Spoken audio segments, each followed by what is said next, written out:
Believe it or not, in some places in America, it's technically illegal to eat ice cream on a Sunday. Yes, you heard that right. This isn't a joke from a history book. It's a real law that, in some towns, is still on the books. So, how did this strange rule ever come to be? Grab a spoon, or maybe don't if it's Sunday, and let us dive into one of America's most bizarre and forgotten pieces of legislation. To understand this law, we need to travel back in time, to the late 19th and early 20th centuries. This was an era dominated by what were known as blue laws. Now, if you haven't heard of blue laws, they were basically a set of rules designed to enforce religious standards, specifically observing the Christian Sabbath. The name blue laws is a bit mysterious. Some historians think it's because they were originally printed on blue paper in colonial times. Others believe it's because the Puritans, who were big fans of these laws, were often called blue noses for being so strict and, well, a bit joyless. Whatever the origin of the name, the purpose was clear. Sunday was a day for rest and worship, and that meant no work, no shopping, and definitely no fun. Blue laws prohibited all sorts of activities. You couldn't buy alcohol, you couldn't go hunting, you couldn't even play certain games. The idea was to eliminate any distractions that might pull people away from church and quiet contemplation. To us, it sounds incredibly restrictive.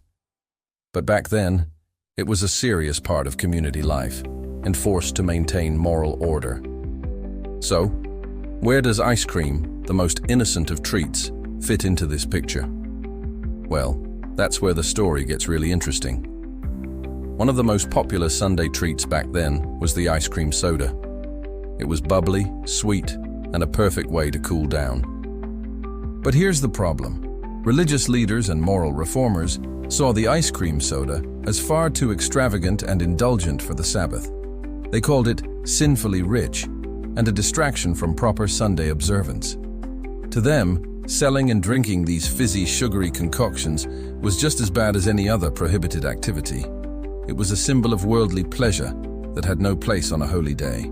In response to this moral outcry, many towns and cities passed ordinances specifically banning the sale of ice cream sodas on Sundays. They were literally outlawing a drink because they thought it was too much fun for a Sunday. But here's where human creativity comes in. Soda fountain owners and their customers were not about to give up their favorite treat so easily. They were entrepreneurs after all. If the law said you couldn't sell ice cream sodas, they were going to find a way around it. So they got clever. They took the soda out of the equation. What were you left with? Just ice cream, served in a dish, often drizzled with syrup to replace the flavor of the soda. And thus, the ice cream sundae was born. The name itself is believed to be a direct nod to the Sunday blue laws. They couldn't have their Sunday soda, so they created a special dish just for that day. Some stories even claim they spelled it S-U-N-D-A-E instead of S-U-N-D-A to avoid offending the religious sensibilities of the time, making it sound a bit more sophisticated and less like a direct violation of the Sabbath. Several cities across the United States claim to be the birthplace of the ice cream sundae, and each has its own version of this origin story. Two Rivers, Wisconsin, Ithaca, New York, and Evanston, Illinois, are all strong contenders. In Evanston, for example, the law was particularly strict, and local soda fountains had to get creative to stay in business on Sundays. The story goes that they created the sundae as their legal, soda-free alternative. It's a classic tale of innovation born from restriction. The law tried to stop the fun, but people just found a new and arguably even better way to enjoy themselves. So, the ban on ice cream sodas directly led to the invention of one of our most beloved desserts. But what about the original law? What happened to the ban on ice cream itself? Well, in some places, the laws were written in a very broad way. Instead of just banning ice cream sodas, some ordinances banned the sale of ice cream on Sundays altogether, to close any potential loopholes. And like many old, outdated laws, these were never officially repealed.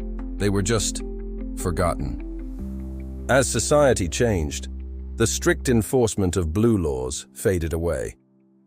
People's attitudes towards Sunday activities relaxed, and the police had much more important things to worry about than who was selling a scoop of vanilla after church. The laws remained on the books, like dusty old relics in a town's legal code, but they were no longer enforced. Nobody was getting arrested for enjoying a cone on a Sunday afternoon. This brings us to today. Do these laws still exist? Technically, yes. In a few towns, if you dig deep enough into their municipal codes, you might still find these old blue laws.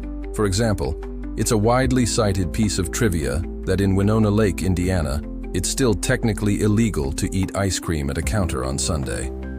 These laws are anachronisms, legal fossils from a bygone era. They aren't enforced, and most residents, and even local officials, probably have no idea they even exist. They're more of a funny historical footnote than a genuine legal threat. However, the legacy of these laws is fascinating. They show us how much social norms can change over time.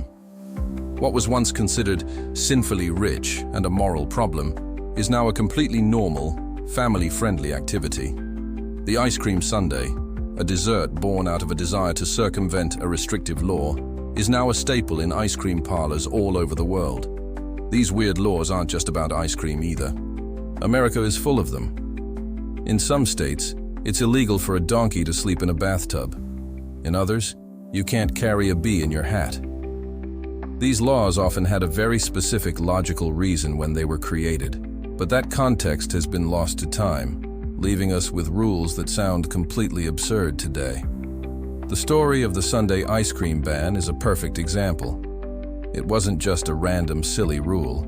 It was part of a much larger cultural and religious movement that shaped American life for decades. It reflects a time when community standards were enforced through law in ways we would find very strange today.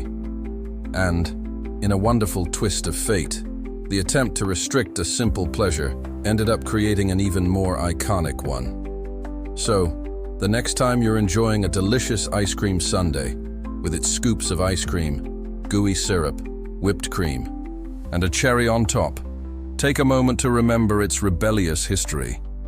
You're not just eating a dessert, you're enjoying a symbol of creative defiance. It is a treat that exists because people refuse to let a silly law get in the way of their happiness.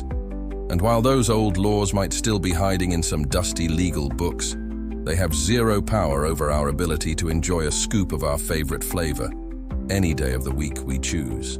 Thank you so much for watching. If you found this piece of forgotten history as fascinating as I did, make sure to hit that like button and subscribe for more dives into the weird and wonderful corners of the past. Let me know in the comments what your favorite sundae topping is, or if you know of any other bizarre laws from your hometown. See you in the next video.